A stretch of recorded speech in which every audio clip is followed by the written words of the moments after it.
ಇವತ್ತು ಸೋರೆಕಾಯಿ ಹಲ್ವಾ ಮಾಡ್ತಿದ್ದೀನಿ. ಇದು ಏನೇನು ಬೇಕು ಅಂತ ತೋರಿಸ್ತೀನಿ ಬನ್ನಿ.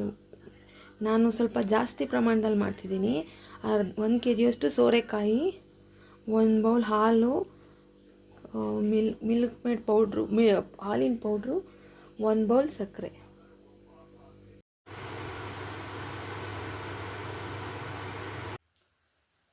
ಸೋರೆಕಾಯಿ ಹಲ್ವಾ ಹೇಗೆ ಮಾಡೋದು ಅಂತ ನಾನು ಹೇಗೆ ಮಾಡ್ತೀನಿ ಅಂತ ತೋರಿಸ್ತೀನಿ. ನಾನು ಸೋರೆಕಾಯಿನ ಬೇಯಿಸಿ ಸ್ವಲ್ಪ ಈ ಥರ ರುಬ್ಕೊಂಡಿದ್ದೀನಿ. ಸಕ್ಕರೆ 1 ಬೌಲು, ಇದು ಹಾಲಿನ ಪುಡಿ, ಇದು ತುಪ್ಪ, ಗೋಡಂಬಿ, ದ್ರಾಕ್ಷಿ. ಸ್ವಲ್ಪ ಫ್ರೈ ಮಾಡ್ಕೊಳ್ಳೋಣ.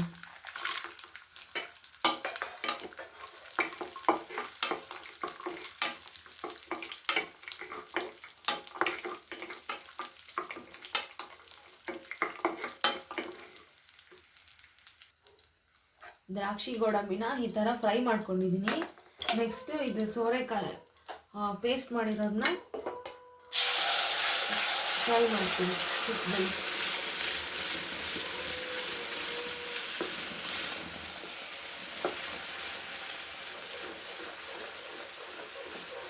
ಚೆನ್ನಾಗಿ ಕೈ ಆಡಬೇಕು, ಯಾವುದೇ ಕಾರಣಕ್ಕೂ ತಳ ಹಿಡಿಬಾರ್ದು.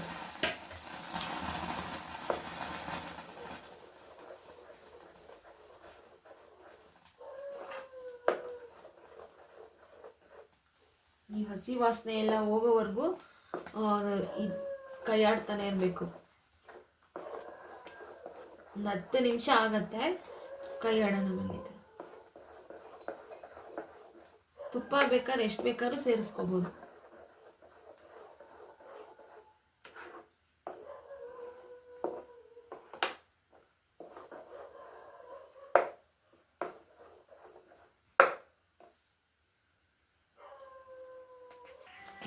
ರೀತಿ ಹಸಿ ವಾಸನೆ ಹೋಗೋವರೆಗೂ ಕೈ ಆಡ್ತಾನೆ ಇರಬೇಕು. ತಳ ಒತ್ತಬಾರ್ದು. ದಪ್ಪ ತಳ ಇರೋವಂಥ ಬಾಣಲಿ ತಗೊಂಡ್ರೆ ಒಳ್ಳೇದು. ಅದು ಹಸಿ ವಾಸನೆ ಹೋದ್ಮೇಲೆ ಅದ್ರ ಸ್ಮೆಲ್ ಬರುತ್ತೆ ಘಮ. ಆವಾಗ ಹಾಲಿನ ಪೌಡ್ರ್ ಹಾಕೋಬೇಕು. ಇದು ಒಂದು ಹಾಫ್ ಆನ್ ಅವರ್ ಆಗುತ್ತೆ ಇದು ಆಗೋ ಅಷ್ಟರಲ್ಲಿ. ಹಸಿ ವಾಸನೆ ಹೋಗಿದೆ ಇದು. ನೆಕ್ಸ್ಟ್ ಹಾಲಿನ ಪುಡಿ ಸೇರಿಸ್ಕೊತೀನಿ. ಇದು ಟೇಸ್ಟ್ ಚೆನ್ನಾಗಿರುತ್ತೆ ಅಂತ, ಮತ್ತೆ ಸ್ವಲ್ಪ ಗಟ್ಟಿ ಬರುತ್ತೆ ಅಂತಾನು ಹಾಕ್ತಿರೋದು.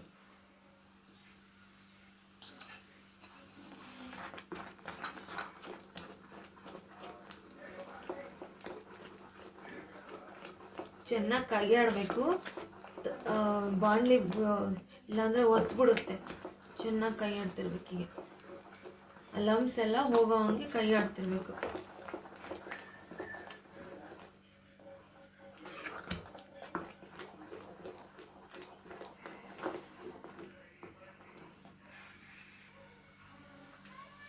ನೆಕ್ಸ್ಟ್ 1 ಬೌಲ್ ಶುಗರ್ ತೊಗೊಂಡಿದ್ದೀನಿ.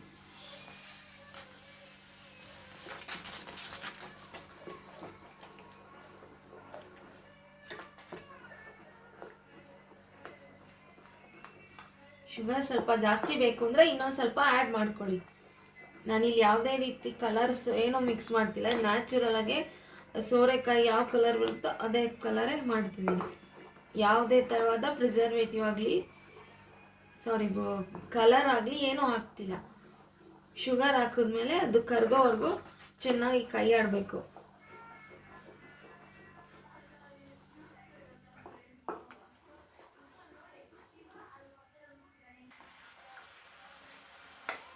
ನಾನು ಸ್ವಲ್ಪ ತುಪ್ಪ ಹಾಕ್ಕೊತೀನಿ ಇವಾಗ.